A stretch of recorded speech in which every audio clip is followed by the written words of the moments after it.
હાલો દોસ્તો, જય શ્રી કૃષ્ણ. આજે તો અમે સવારમાં જાગ્યા ને એટલે ધુમ્મસ એટલી હદે હતું ને કે આ વાહડાનું ઝાડ, જે અમારું ઘર જો આટલું જ નજીક છે,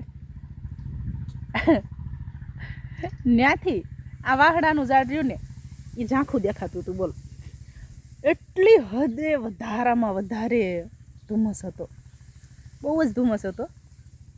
પછી સૂર્યનારાયણના દર્શન થયા 9 વાગે. 9 વાગ્યા સુધી બધું વાતાવરણ ધૂંધળું હતું, ધુમ્મસવાળું. અને સૂરજના તડકા પછી બધું વાતાવરણ વિખાઈ ગયું. અને અત્યારે વાદળછાયું વાતાવરણ છે. બપોરે 12 વાગ્યા ને એટલે મોટા ને મોટા ગટા ટોપ વાદળ આવવા માંડ્યા. એટલે થોડુંક ટેન્શન પણ થયું. કીધું લ્યો વરસાદ આવશે તો ભારે કરી કીધું. હમણાં જ કીટી, જે અમારે અહીંયા કપાસનું ધૂસું કહે ને, એ કીટી અમે ઉતારી છે. કીધું ભારે કરી, હવે વરસાદ આવશે તો બધું ઘરમાં અમે નથી નાખી. ઓલું નવું ઘર રહ્યું ને એમાં નાખવી છે, પણ એમાં નથી નાખી અને બહાર પડી છે. હવે ભગવાન કરે એ ખરું. પણ આખો દિવસ વયો ગયો છે. અત્યારે સાંજના 5 વાગ્યા છે અને વાદળ પણ ઝાંખા ઝાંખા વિખાઈ ગયા છે. આવી રીતથી પારવા પારવા નાના નાના વાદળ બની ગયા છે. નહીતર સવારમાં તો જબરજસ્ત મોટા ને મોટા ચોમાસું હોય ને એવી રીતથી વાદળ નીકળવા માંડ્યા હતા.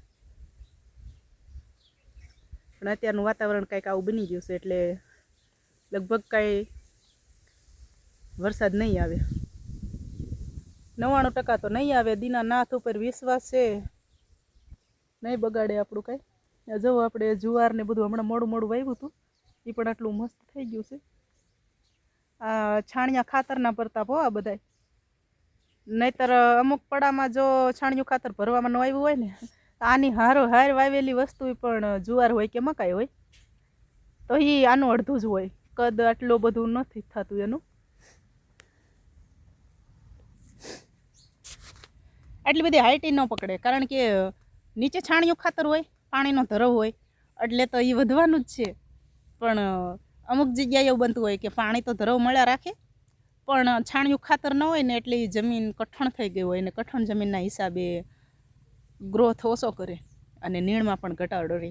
અમે છાણિયું ખાતર ભરવા હાટું થઈને 1-1.5 મહિના લગી આ અમારી જે પાછળ જમીન દેખાય ને, અમે પડતર પડ્યું રહેવા દીધું.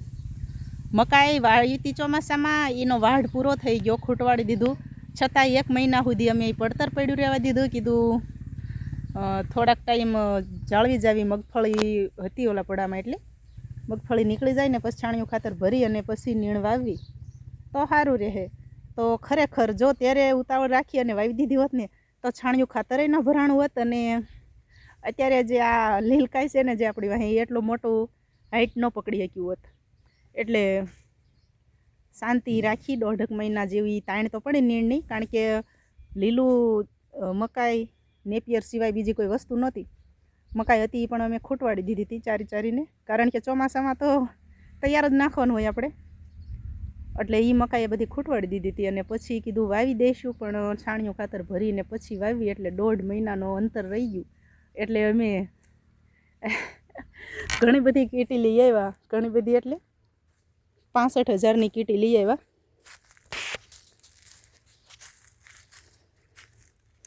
65,000ની કીટી ખવડાવ્યા પછી મગફળી નીકળી ગઈ ને પછી જો આખી વાડીમાં છાણિયું ખાતર ભરી દીધું.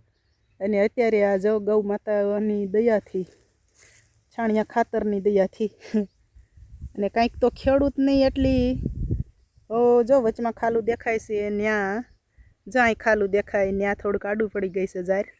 એટલે આપણે પાવાનો પ્રોગ્રામ બંધ રાખ્યો, કારણ કે આજે પવન ને એવું બધું થોડુંક વધારે પડતું હતું. થોડીક પાણીની અત્યારે તાણ છે આમાં.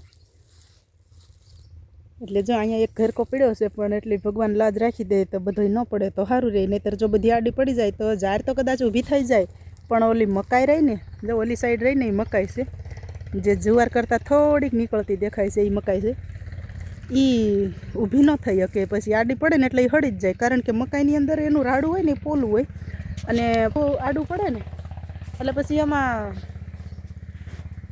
ઊભું થવાની શક્તિ ન હોય, પછી આડી નાડી જ રહે અને આડી પડી એની અંદર તો જો કે ઓલરેડી પાણીના જ રાડા ભર્યા હોય એટલે એ બફાઈ જાય અંદર, અને આપણે હજી વાઢવી નહીં ને ત્યાં પીળી પડી જાય અને બાયસ આવી જાય તો ગાયું પણ આમ ભાંગ્યું ખાય. એટલે ભગવાનને પ્રાર્થના કરવી કે ભગવાન લાજ રાખજે, આ ઊભું છે એમને ઊભું રહેવાથી છે. જો અત્યારે પણ પવન જોરદાર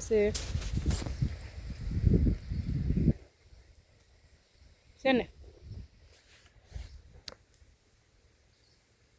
જો ગોરસ આંબલીના ડાળા બતાવી દે છે પવન કેટલો છે એમ.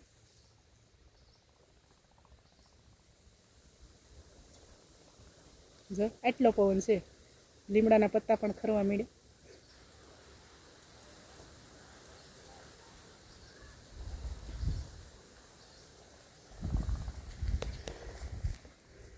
એટલે આ પવન, આ વાતાવરણ, આ સવારનો ધુમ્મસ, બપોરનો તડકો અને હજી સાંજ પડી છે, હજી 5 વાગ્યા છે, ત્યાં થોડો ઠંડો પવન આવ્યો એટલે ઠંડીનું પણ વાતાવરણ બની ગયું છે. એટલે બીમાર પડવાની શક્યતા રહેશે માણસોમાં. જો અત્યારે ઠંડો મસ્ત પવન વધારે પડતો આવી રહ્યો છે એટલે માણસોમાં લગભગ બીમારીની શક્યતા રહેશે. તો બધાએ પોતપોતાની કાળજી રાખવી અને ભગવાન સૌને હાજર નરવા રાખે એવી આશા સાથે આપણે આ વિડીયોને પૂરો કરીએ છીએ. જય શ્રી કૃષ્ણ. ખુશ રહેજો અને બધા આવા વાતાવરણમાં પોતપોતાનું ધ્યાન રાખજો. જય શ્રી કૃષ્ણ. ખુશ રહેજો.